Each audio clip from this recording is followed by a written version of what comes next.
safety does not happen by fate or luck. It always comes with adequate preparedness. Good day, Bsece students! I am our Shaina Esminil, And I am Juliana Escambria.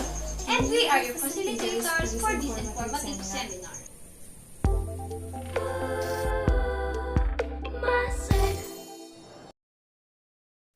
Today, we will educate you regarding the chemical safety in the industry of electronics and communication engineering. This seminar aims to increase your understanding on the essentiality of upholding chemical safety in our field, which is beneficial in helping us to become secured and skilled practitioners in the real-world setting. Before we start our discussion, first, what is chemical safety? Do you have any idea about this? Anyway, according to World Health Organization, chemical safety is achieved by undertaking all activities involving chemicals in such a way as to ensure the safety of human health and the environment. It covers all chemicals, natural and manufactured, and a full range of exposure situations from the natural presence of chemicals in the environment to their extraction, industrial production, transport, use, and disposal. In this seminar, we will specifically discuss the importance of chemical safety in the field of electronics engineering, chemical safety practices, and the sets of equipment being used in various industries in this field. We hope that at the end of this seminar, we all have gained a new and deeper knowledge about this topic. Chemical safety is important in ECE since we may be exposed to a variety of hazardous chemicals in this field. The electronics industry includes a diverse variety of production processes and products. Consumer items such as television sets, music reproduction systems, and computers are the most visible products of the electronics industry. The electronics industry includes the production of switches, printed circuit boards, semiconductor devices, and the assembling of complicated computer systems. These are some examples of the hazardous chemicals that can be found in this field. Phosphoric acid. It used to make LCD panels for smartphones, televisions, computers, and laptops. Phosphoric acid, known as a corrosive chemical, contact with this chemical can result in irritation, burns, internal damage, and serious eye infection if the eyes are exposed to it. Another one is phosphine. It is used to manufacture LED lights and semiconductors. Exposure to this chemical can disrupt the respiratory system, compromise heart and circulatory functions, affect the central nervous system, and cause severe gastrointestinal pain. In this case, chemical safety is essential to ensure the employee's safety in this field. Building and enforcing an effective chemical safety policy saves lives, while also preserving the environment and assisting firms in avoiding costly fines and penalties. Any chemical-related activity in electronics industry must be carried out in accordance with planned and authorized protocols, guaranteeing the safety of company personnel, the environment, and the general public. Now, let us proceed to the chemical safety practices in various industries in the field of ECE. Facilitator Juliana, take it away!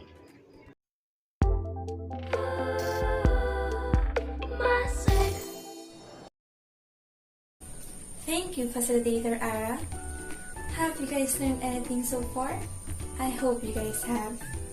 Moving forward, our next subject is about the chemical safety practices in various industries in the field of ECE. There are numerous chemical hazards in the semiconductor wafer fabrication industry. The chemicals may be explosive, toxic, or corrosive. Chemicals used in the assembly of electronics equipment are generally less toxic, but day-to-day, exposures may be higher. First is work organization. Prolonged visual inspection work, especially those that require a microscope, often results in eye strain. With that, modifications to work tools and changes in work organization such as job rotation or implementation of appropriate work responses must be observed. Second is work in clean rooms. Clean rooms are also needed for other electronics work that requires dust-free environments. For example, hard disk manufacture and storage media production. The rooms are required to be free of dust, and standards are applied according to the nature of end products. An effective occupational health and safety program within the electronics workplace should involve the integration of specific programs. For example, those targeting chemical safety and improved ergonomics, health surveillance, and etc. In general, the program will comprise the following framework: A. Identification of hazards. B. Implementation of control methods, the primary consideration being the complete removal or substitution with the less hazardous substance or process. If this is not feasible, an alternative approach would be to isolate the hazard using a combination of interventions, such as ventilation, enclosure, and personal protection. C. Educating the workers. D. Monitoring of environmental levels. And E. Monitoring of personal levels by exposure levels in biological samples, or the surveillance of diseases and injuries.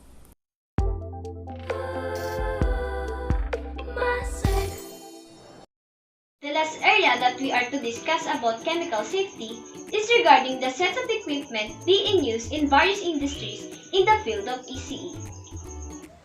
Material Safety Data Sheets. A datasheet in need where chemical and toxicological properties and hazards information are written in order for the engineers to have a guide, especially in chemicals.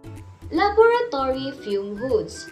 It is an exhaust ventilation system utilized in laboratories. The purpose of this is to prevent the release of hazardous materials into general laboratory space through exhausting and controlling hazardous chemicals. Chemical storage. Make sure all chemicals are clearly and currently labeled with the substance name, concentration, date, and name of the individual responsible. Laboratory emergency showers and eye wash station. Accidental chemical exposures can still occur even with good engineering controls and safety precautions. Emergency showers and eye wash stations are a necessary backup to minimize the effects of accident exposure to chemicals. Fire protection system.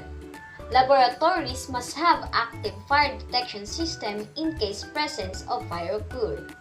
Usually, the system consists of centrally connected smoke detectors.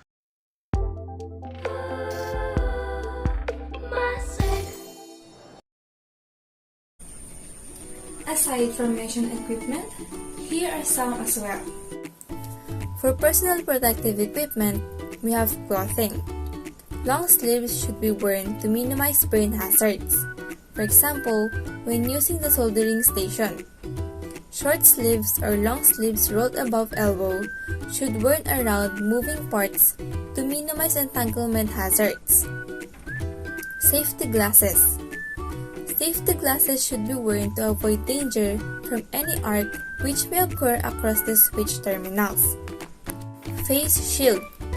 Face shields are required over safety glasses when grinding, chipping, brushing, and abrasive metal cutting to provide protection against flying objects. Laboratory coats. In order to protect against accidental spill or contact, lab coats must be worn whenever working in the laboratory or clinical areas. Laboratory coats might provide protection of skin and personal clothing from incidental contact and small splashes. Safety gloves. Gloves must be worn to protect hands and arms. For example, rubber-insulated gloves tested to appropriate voltage or lead-lined rubber. Plastic or leather gloves for radiation. Mask. Masks do not remove all particles. However, they are approved by National Institute of Occupational Safety and Health for use only when contamination is below the permissible exposure limit of hazardous materials. And that wraps our video seminar regarding chemical safety in the field of electronics and communication engineering. Again, I am Juliana Rose Cabello. And I am Ara Shaina Esmilio, your facilitators this day. As you watch this informative video, we hope that you will be able to apply chemical safety guidelines to ensure the security of your workplace. Always take it as a reminder that safety doesn't happen by luck or fate. It always comes with adequate preparedness. See you in the next one.